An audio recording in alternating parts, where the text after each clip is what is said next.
500 പേരെ ഇതെങ്ങനെ ചുരുക്കി വിളിച്ചാലും 600 കഴിയും. എങ്ങനെ അവസാനിക്കുമോ? അച്ഛാ, മന്മഥേട്ടൻ പറഞ്ഞേ കാറ് ബുക്ക് ചെയ്യാൻ പോകുമ്പോ ഏട്ടനെ ഇവിടെ വിളിക്കണമെന്ന്. കാറ് എന്നെ കൊണ്ടൊന്നും പറയിക്കണ്ട.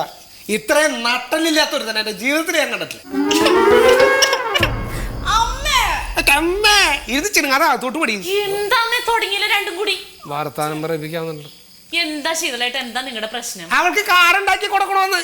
കാറ് ഓ എന്റെ ദൈവമേ, കല്യാണം ആലോചിച്ചപ്പോ തുടങ്ങിയതാ പ്രാക്ക് നേർച്ചെ. എങ്ങനെ പ്രാകാതിരിക്കൂടി? ഒരു നേരെ ചൊവ്വുള്ള ഒരു ബന്ധം ഞാൻ എങ്ങനെയെങ്കിലും ഉണ്ടാക്കി കൊടുക്കുമായിരുന്നു. ഒരു കുറച്ച് സമയം എനിക്ക് തന്നിരുന്നെങ്കിൽ. അതിന് മുമ്പേ പോയി കൊളത്തില്ലേ? എന്നാ എന്തായാലും പോയി കേറി ഇത്തിരി വകതിരിവുള്ള ഏതെങ്കിലും ഒരുത്തനെ. എങ്ങനെ തോന്നി എന്റെ പൊന്നു മോളെ നിനക്ക് ഈ കോന്തന്റെ പിന്നാലെ നടക്കാനായിട്ട്?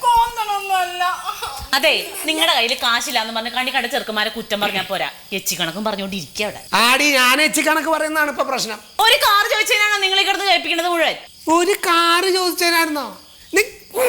ഉറച്ചിവിടണ. നിങ്ങൾ ആർക്ക് വേണ്ടിയിട്ടാ ഈ സ്ഥലവും പറമ്പും എല്ലാം കെട്ടിപ്പിടിച്ചോണ്ടിരിക്കണ? ഒരു മോളല്ലേ ഉള്ളൂ, അവൾ അന്തസ്സായിട്ട് അങ്ങ് കെട്ടിച്ചു വിട്ടാൽ എന്താ നിങ്ങൾക്ക് കുഴപ്പം? അയ്യടാ, ഇപ്പൊ ഈ ഒരു മോൾക്ക് വേണ്ടിട്ട് ഞാൻ സമ്പാദിച്ചു മുഴുവൻ അങ്ങോട്ട് വിറ്റ് പെറുക്കി കൊടുത്തിട്ട് ഞാൻ വല്ല ആത്മഹത്യം ചെയ്തോട്ടെ? പിന്നെ മക്കളെ കെട്ടിച്ചു വിടുന്നത് എല്ലാവരും ആത്മഹത്യ ചെയ്യാണല്ലോ.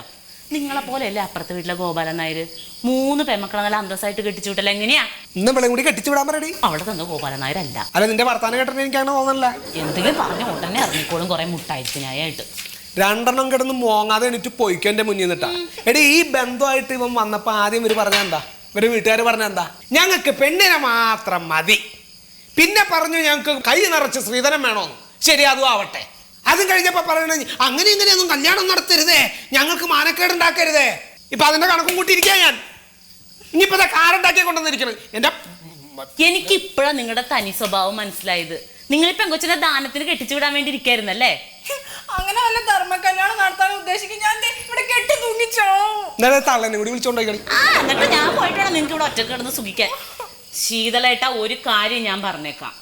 അപ്പുറത്ത് ഗോപാലൻ നായർ നടത്തിയതിന്റെ ഇരട്ടി ഭംഗിയായിട്ട് നമ്മുടെ മോളുടെ കല്യാണം നടത്തണം. കല്യാണം ഒന്നേ ഉള്ളൂ. അങ്ങനെ വരട്ടെ, നിനക്ക് നാട്ടുകാരെ കല്യാണം കാണിക്കണം. അതെ എടി, അയാള് ഗൾഫുകാരനാ. അയാള് കല്യാണം കഴിപ്പിച്ചിട്ടുണ്ടെങ്കിൽ അതിനുള്ള പണം അയാളുടെ കയ്യിലുണ്ട്. നിങ്ങളെ ഞാനിവിടെ കെട്ടിയിട്ടേക്കായിരുന്നു ഗൾഫിൽ പോകാതിരിക്കാൻ വേണ്ടിയിട്ട്. അങ്ങനെ എന്നെ ഗൾഫിൽ വിട്ട് നീ ഇവിടെ കിടന്ന് സൂഹിക്കണ്ട.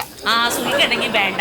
ഞാനൊരു കാര്യം പറഞ്ഞേക്കാം. ഈ കല്യാണം എങ്ങനെയാണെങ്കിലും ആർഭാടായിട്ട് നടത്തണം. അതിനെന്താ വഴിയെന്ന് വെച്ചാൽ കണ്ടോ, നീ വന്നിരി.